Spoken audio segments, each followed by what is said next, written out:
Saludos, ingeniero. En este video vamos a hablar sobre el descenso de gradiente estocástico, o SGD en sus siglas en inglés. Este método es muy utilizado en lo que es el área del aprendizaje automático, sobre todo en el aprendizaje de modelos de redes neuronales artificiales. A diferencia de otros modelos, como por ejemplo el descenso de gradiente tradicional, que utiliza todo un conjunto de datos en cada iteración, el SGD trabaja con pequeños subconjuntos aleatorios llamados batches. Este enfoque no solo disminuye considerablemente los costos computacionales, especialmente cuando se manejan grandes volúmenes de datos, sino que también introduce un cierto valor de aleatoriedad en el proceso de optimización.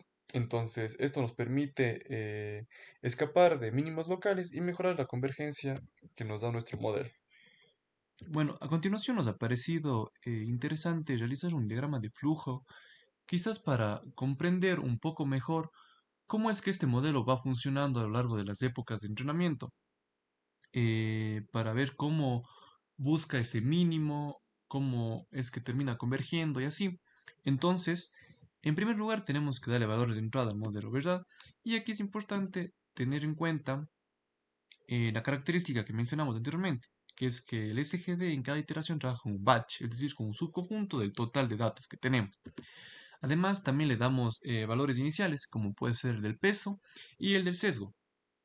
Una vez con estos datos, podemos encontrar un Y predicho, que va a ser el Y, va a ser igual al peso, W, por X y más B, siendo X parte de los valores de entrada que hemos tenido. Por parte del peso y el sesgo, el peso podríamos decir que es la relevancia que le vamos a dar a cada dato de entrada, mientras tanto que el B es como es que desplaza la salida del modelo para ajustarse mejor a los datos. Entonces, con el Y predicho, podemos calcular una función de pérdida. ¿Por qué? Porque tenemos los valores teóricos, podríamos decirlo, de los valores de entrada y los valores predichos a través del WX más D. En este caso nosotros elegimos trabajar con el mean square error, pero se puede trabajar con cualquier otro tipo de fórmula, cualquier otro tipo de teorema que nos indique la pérdida, es decir, la diferencia que existe entre un y teórico y un y predicho. Ahora, pero el objetivo que tenemos que es mejorar esto, es actualizar parámetros para minimizar pérdidas, como tenemos aquí. Y esto lo hacemos a través del gradiente. ¿Por qué? Porque el gradiente nos permite tener la magnitud y la dirección de las correcciones que necesitamos realizar para que nuestro modelo vaya aprendiendo, ¿no? Vaya mejorando sus predicciones. Entonces necesitamos encontrar un gradiente. En primer lugar sería la derivada parcial de la función de pérdida en términos del peso. Posteriormente realizaremos la derivada parcial de la función de pérdida en términos del sesgo. Entonces, así podemos actualizar los parámetros para disminuir la pérdida. En cada iteración vamos a ir cambiando tanto el valor del peso como el valor del sesgo. Vamos a ir mejorando el valor del peso y el sesgo y de esta manera mejoraremos el Y predicho que vamos a obtener en cada época de aprendizaje. Ahora, para realizar esta actualización tenemos esta fórmula de aquí en la que el peso va a ser igual al peso en la iteración menos n. ¿Este n qué es? Este n es el learning rate. El learning rate, en pocas palabras, es el tamaño de los pasos que va a ir dando el modelo hasta llegar al mínimo. Por lo general, para tener un modelo eficiente, solemos tener un learning rate bajo. Más adelante realizaremos comparaciones en donde nos daremos cuenta el por qué. Y simplemente le multiplicamos por el gradiente encontrado anteriormente y podremos realizar esta actualización. Entonces, este es un bucle que se genera hasta completar las épocas de aprendizaje como tenemos aquí. Entonces, por ejemplo, podemos darle épocas de 50, un valor de 200, dependiendo de cómo queramos trabajar nosotros. Bueno, como mencioné anteriormente, una de las ventajas por las que este modelo trabaja con los batches y no con el total de datos es de que esta aleatoriedad permite escapar de mínimos. Es decir, puede ser que nuestro modelo, por decirlo, se pierda aquí. Entonces, la aleatoriedad permite que éste se salga de este mínimo y logre encontrar el verdadero mínimo, el mejor mínimo, como menciona aquí, que es el presentado aquí. Pero el hecho de también trabajar con batches es posible que el modelo tenga ciertos errores, ya que los gradientes calculados para cada subconjunto puede ser no tan representativos del conjunto total de datos. Entonces, para mitigar este problema, se utiliza algo denominado como el momentum. El momento añade una fracción del valor de la actualización anterior al cálculo de la actualización actual. Es decir, tiene en cuenta el gradiente anterior para la nueva iteración. Es decir, genera como una especie de memoria de gradientes. Entonces, esto permite que el modelo se mueva de manera más estable en la dirección correcta, ayudando a acelerar el proceso de convergencia, mejorando así la precisión del modelo. Entonces podemos definir una fórmula del modelo como esta de aquí, en donde el modelo anterior, es decir, en la primera iteración vamos a tener un momento igual a cero y más el gradiente de la función de pérdida en términos de la variable que queramos. Ahora, si nos vamos hacia acá abajo, también podemos ver que en la fórmula aparece otro valor, que es este valor de beta. Beta es un valor que nosotros tenemos que dar y depende de cada modelo y es qué tanto queremos tener en cuenta, representa qué tanto queremos tener en cuenta el gradiente anterior. Entre este parámetro podríamos decir lo que determina la cantidad de memoria que el modelo utiliza al actualizar los parámetros. Un valor de beta cercano a 1 significa que el modelo le da más peso a las actualizaciones previas, es decir, tiene más en cuenta los gradientes anteriores. Entonces, para la actualización de los valores de peso y de sesgo, como tenemos aquí la actualización, como observamos acá en el diagrama de flujo que la actualización se hacía a través del gradiente multiplicado por el learning rate, ahora se lo realiza por la multiplicación por el momento, es decir, sigue siendo multiplicación por un gradiente, pero es un gradiente que tiene en cuenta los gradientes anteriores. Y de esta manera podemos hacer disminuir los errores que tiene y como tenemos mencionado aquí, ayuda a acelerar el aprendizaje acumulando gradientes pasados, suavizando oscilaciones y mejorando la convergencia. Bueno, ahora una vez ya revisado todo lo anterior, vamos a revisar lo que es el código en lenguaje de Python. Es importante mencionar que este código está muy basado en lo que realizamos en el trabajo anterior, en el código generado anteriormente. Bueno, como es esencial tenemos que importar NumPy y Matplotlib para poder realizar los diferentes gráficos de comparación. En primer lugar, simplemente lo que generamos son datos aleatorios. Para X, perdón, generamos valores completamente aleatorios y para Y generamos valores en términos de esta función cuadrática. Además, ya podemos dar un tamaño al batch, que va a ser el subconjunto con el que vamos a trabajar en cada iteración. Bueno, esta gráfica de aquí simplemente lo que nos da es el comportamiento. Podemos ver cómo tiene un comportamiento cuadrático la función.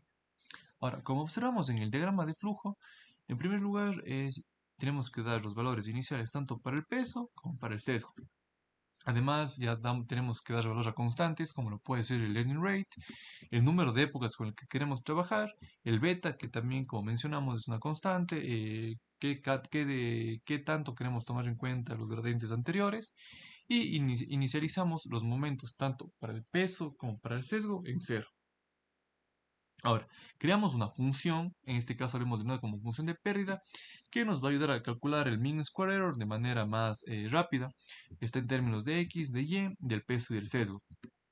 Entonces calculamos el y predicho, como observamos en el diagrama, que es el w, el peso por x y más el sesgo, y retornamos este variable para poder ir almacenando estos datos encontrados. Otro importante que podemos calcular creando una función es crear una función denominada como gradientes. De igual manera calculamos el y predicho y calculamos el dw, que simplemente que era la derivada parcial de la función de pérdida con respecto a tanto con respecto al peso para realizar la actualización del peso y con la derivada parcial con respecto al sesgo para realizar la actualización del sesgo. En esta parte de aquí simplemente lo que realizamos es una lista que nos va a permitir ir almacenando cómo va cambiando la función de pérdida, cómo va cambiando el peso y cómo va cambiando el sesgo en cada iteración que realicemos. Entonces aquí ya entramos en un bucle que va a depender del número de épocas que pusimos. En esta parte de aquí del programa, simplemente lo que realizamos es crear un índice aleatorio y la función shuffle lo que creamos es como traduciéndolo de inglés sería como que barajar los datos. Tener datos completamente aleatorios que los vamos a encontrar aquí. Entonces establecemos el Y-batch y el X-batch que están en función de los datos shuffle que mezclamos y el tamaño del batch, es decir, cogemos, ya generamos ese batch, generamos el subconjunto con el que trabajamos, que recordando es la característica que tenemos del modelo SGD. Entonces, simplemente llamando a la función que creamos anteriormente, denominada como gradientes, calculamos los gradientes tanto para el peso como para el sesgo. Ahora realizamos una actualización del momento. Como observamos acá arriba, al momento le dimos tanto al momento para el sesgo como al momento para el peso, le dimos un valor inicial de 0, que es lo que también mencioné anteriormente, que en la primera iteración este va a ser de 0, ¿no? Porque luego, ¿qué pasa? En la siguiente iteración ya va a tener el peso, el peso va a ser el gradiente anterior y ahora le vamos a sumar el nuevo gradiente. Y eso se lo podemos ver representado en esta función, que obviamente tiene en cuenta los gradientes calculados anteriormente, el dw y el db, y con esto ya podemos realizar una actualización de los parámetros, tanto del peso como del sesgo. Es importante también que tengamos en cuenta lo que es el learning rate. Ahora, con la función creada anteriormente, también podemos calcular la pérdida, ¿no? Es la función que creamos acá arriba. Aquí tenemos función de pérdida. Calculamos la función de pérdida y registramos todos estos datos, tanto el peso como la pérdida y el sesgo, en las listas que creamos. Entonces, de esta manera, una de las características que tiene es que nos permite realizar esto de aquí. Que, bueno, principalmente tomemos en cuenta esto de acá abajo, nos permite ir observando cómo evoluciona en cada época. Esas gráficas llevamos de realizar una comparación a continuación. Entendemos que en una época 1, por ejemplo, tuvo una pérdida de 41, un peso de 5.5 y un sesgo de -2, que es casi los valores iniciales que nosotros le dimos. Y podemos ver cómo va evolucionando. Pero si nos fijamos aquí, más o menos por la época 25 empieza ya a tener valores redundantes. Y eso ahora vamos a realizar unas comparaciones en donde comprenderemos el porqué de esto. Bueno, ahora vamos a realizar ciertas comparaciones entre diferentes constantes que nosotros tenemos que ir dando al modelo, ¿verdad? Como por ejemplo lo es el learning rate. Como mencioné, el learning rate se puede denominar como el tamaño de los pasos que da el modelo para lograr encontrar el mínimo. En esta primera gráfica tenemos un valor de learning rate bajo y en la segunda gráfica tenemos un valor de learning rate alto. Podemos observar cómo estos grandes pasos que da el modelo al momento de aprender genera cierta inestabilidad y además es muy posible de que el modelo no llegue a un resultado óptimo. De igual manera, es importante comparar cómo es cómo funciona el modelo cuando usamos momento y cuando no usamos momento. En la parte de la izquierda podemos observar aquí en estos resultados que en su época final logró tener una pérdida de 0.5, mientras tanto que cuando no usamos momento una pérdida de 0.51. Quizás no es tan significativa esta diferencia, ¿no? Pero en caso de que trabajáramos con un modelo mucho más complejo, con variables mucho más complejas, esta diferencia sería mucho más significativa y nos demostraría el por qué el uso del momento es necesario para acelerar el proceso y mejorar la efectividad de nuestro modelo. Ahora, de lo que mencioné al final cuando estábamos realizando el código, es de que llega un punto en el que las épocas, los resultados empiezan a ser redundantes, es decir, no mejoran ni empeoran el modelo. Esto es porque esto nos indica, mejor dicho, que el modelo ya ha convergido y está alcanzando su límite en términos de aprendizaje. Entonces, con todo lo visto, podríamos concluir de que el método de descenso por gradiente estocástico es una técnica eficiente para optimizar modelos al trabajar con subconjuntos aleatorios de datos en cada iteración, reduciendo así los costos computacionales y añadiendo aleatoriedad que ayuda a evitar mínimos locales. Aunque puede llegar a ser inestable o lento en su convergencia, el uso de Momentum mejora su rendimiento al suavizar las actualizaciones y acelera el aprendizaje hacia el mínimo global. En general, es ideal para entrenar modelos con grandes conjuntos de datos, balanceando rapidez y precisión. Muchas gracias.